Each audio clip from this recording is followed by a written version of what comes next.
Okay. Okay, so welcome back to the second part of session 6, Interdisciplinary Perspectives for Oyster Restoration and Spreading Outreach and Knowledge Exchange.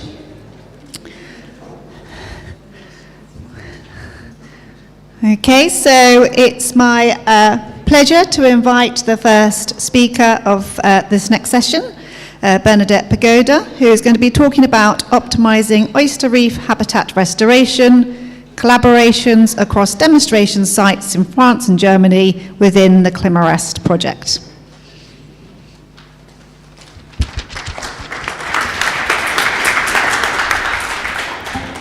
Yes, thanks. It's my pleasure to talk about the ClimaRest project. For those who expect a presentation about the project, then I have to disappoint you. One could talk very long about this great project, but we will just dive into the French and German restoration sites and focus on the oyster habitats. But I will give you a brief overview. So our agenda is introduction, activities, and next steps, and we mean with that we will talk a little bit about the sites and the objectives and also about the language. I will explain that later because we try or suggest a new term. About the activities, some examples of field work in France and also of hatchery-related work in Germany, and some joint considerations resulting of this collaboration. The ClimaRest project aimed at finding innovative solutions for ecosystem restoration, for upscaling restoration, to support resilient communities. And what you can see on the map are the different habitat types that were involved in the project. In dark blue, you see the demonstration sites that initially started the project. And these are, for example, seagrass beds, it's rocky shores, and it's also kelp forests and, of course, oyster habitats.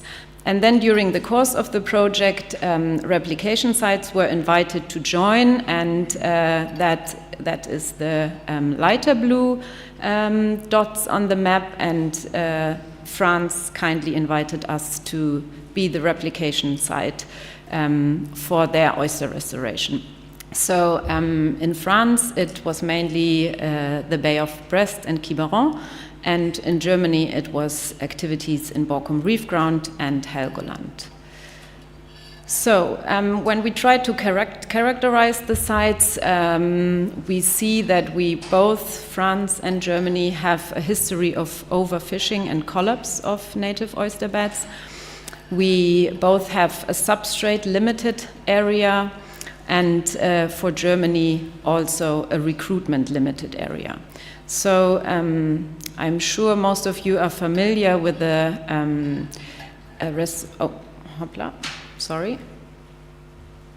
with the restoration guidelines for shellfish reefs, and this is where the terms substrate limited and recruitment limited were sort of introduced, meaning that for substrate limited areas you have possibly larvae supply, but they have no substrate to settle on. And in the case of Germany, where we have both no substrate and no larvae, we would say it's also a recruitment limited area because the larvae are lacking. And during the course of the conference, we have heard a lot about the problem of predation. So, thanks. We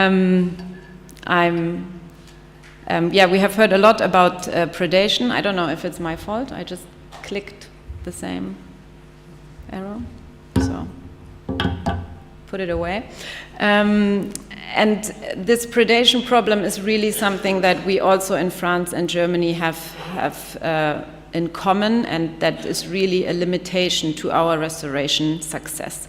So we suggest to introduce, in addition to the substrate limitation and the recruitment limitation, also this new concept of survival limited areas, which which can have different reasons, survival limitations, but in our case, it's the predation pressure.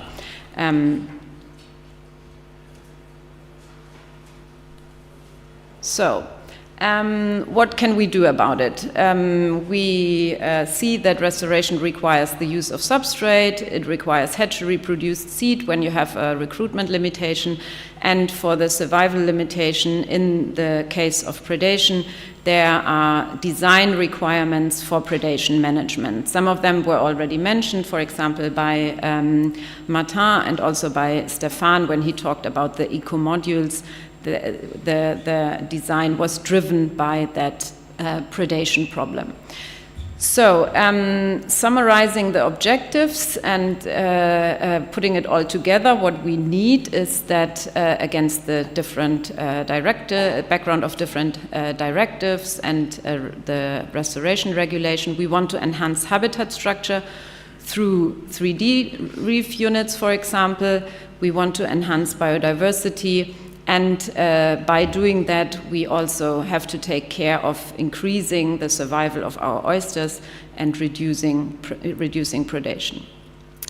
And how are we approaching that? So the identification, development, testing, and implementation of different environmentally friendly, biodegradable, natural, or nature-based materials with a minimum of carbon footprint during production, transport, and deployment, and considering in some the complete life cycle. So we also add scalability as an important factor, like cost, production capacity, and deployment methods. So to have upscaling in mind, which was the aim of the overall project, and then different design options. So this is sort of the background of where the design of different approaches started. And now coming to the activities, we tried that, or the French colleagues tried that with steel domes that also have been shown already, and alternative restoration materials with shell lime units. And in Germany, we are working with the tree reefs. You already have had a nice introduction by John.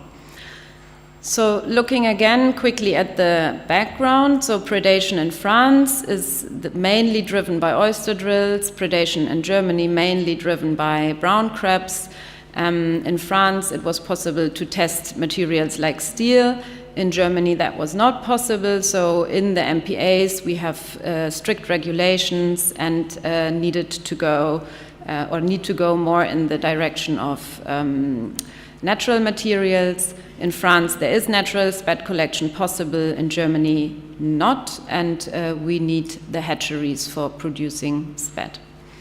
So you see that the construction and deployment of steel domes was very successful. This is a picture after 1 year of deployment and natural recruitment on the domes.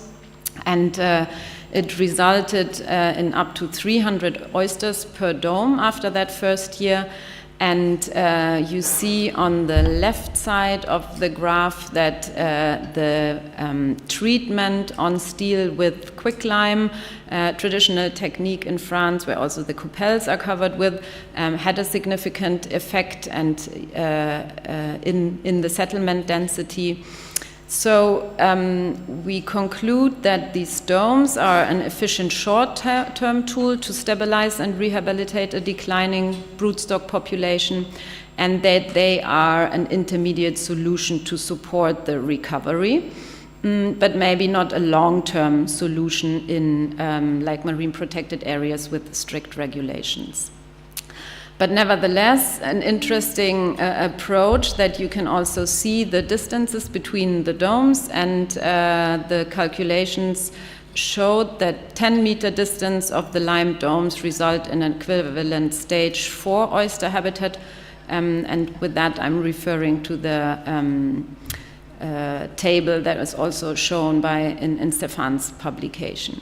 So with the predation pressure, we see that in the domes you have only 7% mortality compared to over 50% mortality on the seabed directly, and that after 2 years there is probably a high a high chance that the oysters are no longer predated by oyster drills. Yeah, so that's just an example that Germany is thinking in a similar direction, but then with other materials. But this is still work to be done. And then going to the shell lime units, so the development of alternative substrate, we aim at 100% natural substrate with a minimal environmental footprint, and then the design to support the formation of large aggregates and to create stable, large oyster clumps that are resilient against predation. So the materials, this is mainly done by Seaboost. The materials are, it's a very simple composition, and that will help to support the scalability and the different application. Again, looking what has been done in France and Germany. So in France, we already saw from Stéphane's presentation that there was a natural spat collection possible on these materials, very successful, and reminding the limited options in the MPA. It was also good to do it in Germany, so an option to do it in Germany. And we tested it in the hatchery, and also, I mean, it's difficult for you to see on the picture, and the spat is really small still because it was done this summer. So the picture is just 2 months old, but we also had a successful seeding in the hatchery. And yeah, of course, there are more options than regarding the design and the different applications. And so this is what we will hopefully do together also in the future. And then the last aspect is the tree reefs that were already introduced. We think that this is an important aspect to mitigate predation, because with the reefs we hope to attract large fish, and by that regulate the mesopredation on the oysters, because the fish, as maybe larger predators or top predators, would feed or prey on the crabs. Yeah, we have deployed them on Helgoland, north of Helgoland, and this is very new. It was just deployed a short while ago, and the first biodiversity monitoring is still pending, and we will inform you maybe next time. Yeah, I'm running out of time, so I go to the last slide. Next steps are joint consideration, and our joint consideration is that we want to keep on working together and try to push really the environmentally friendly materials and the scalability of oyster substrate and seeded aggregates. Okay, thank you.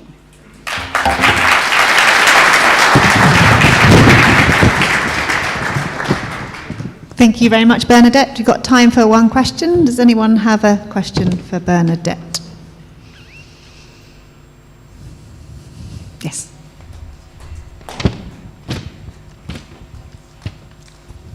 Cool, that's very cool. Can you mix those approaches together, like covering the tree reef in the lime shell or part of it?